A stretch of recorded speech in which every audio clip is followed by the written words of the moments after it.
அழகான சதிகாரியால கொண்டு போராடா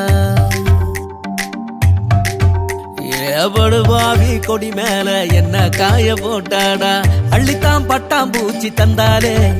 ஏ கொள்ளத்தான் கொண்டு வந்த கண்ணாலே அந்த அச்சு வெள்ளம் எனக்கு வேணும் வங்காளி அவளை வச்சுக்கிட்டு வணங்க வேணும் வங்காளி ஏ வஞ்சி வந்தா போதும் அட கஞ்சி கூட வேணாம் ஏ பச்சை கிளி போதும் ஒரு பஞ்சு மத்த வேணாம் ஏ உப்பு கல்லு கூட இப்ப சக்கரையா போச்சு நான் நிம்மதியா தூங்கி அட 10 நாள் ஆச்சு